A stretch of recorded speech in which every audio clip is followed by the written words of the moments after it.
نبی کریم صلی اللہ علیہ وسلم ایک دفعہ ایک یہودی بچے کی عیادت کرنے کے لیے تشریف لے گئے. جب اس کے پاس پہنچے ہیں تو اللہ کے نبی نے اسے جا کے فرمایا قل لا الہ الا اللہ وانی رسول اللہ. اے بچے لا الہ الا اللہ کا اقرار کر لے, کلمہ پڑھ لے. اب چونکہ بچہ تھا قریب البلوغ تھا, اس کے پاس اس کا والد کھڑا تھا, تو اس نے اپنے باپ کو دیکھا, دیکھ کے خاموش ہو گیا کہ محمد عربی ایمان لانے کو کہہ رہے ہیں, آپ کی کیا رائے ہے؟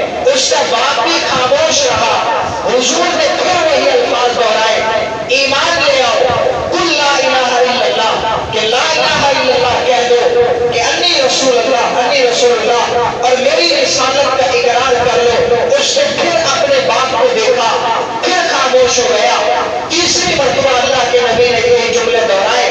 تیسری مرتبہ جب اس نے اپنے باپ کی طرف دیکھا تو باپ کے پاس کھڑا تھا. اس نے کہا ہے میرے رخت جگر, محمد عربی کو خوش کر دے, پڑھ دے ان کا کلمہ. اس بچے نے لا الہ الا اللہ پڑھا, اللہ کے نبی پہ ایمان لے آیا.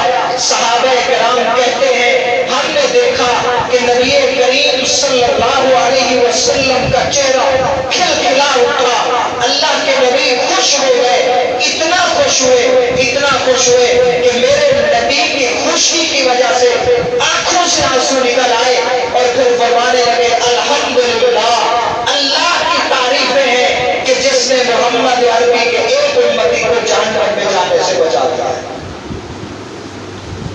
کتنی بڑی مہربان ہے. حالانکہ اللہ کے نبی کا یہودی کا بیٹا ہے, یہودی ہے, مر جانے تو کیا ہوگا, گھر میں بیٹھے رہتے نہیں, بلکہ پتہ تھا بیمار ہے, آخری وقت ہے, اس ٹائم میں جا کے میں اسے دعوت دوں تاکہ مسلمان ہو کے مرے جانا سے بچ جائے. یہ شفقت نہیں, یہ مہربانی نہیں, یہ رحمت نہیں تو اور کیا ہے. اور پھر ایک بچے کے ایمان لانے کو خوشی کا اظہار. اس کے برعکس ایک مرتبہ اللہ کے نبی تشریف فرما ہے, ایک یہودی کا جنازہ گزرا. آقا صلی اللہ علیہ وسلم کھڑے ہو گئے اور پھر مایوس ہو گئے.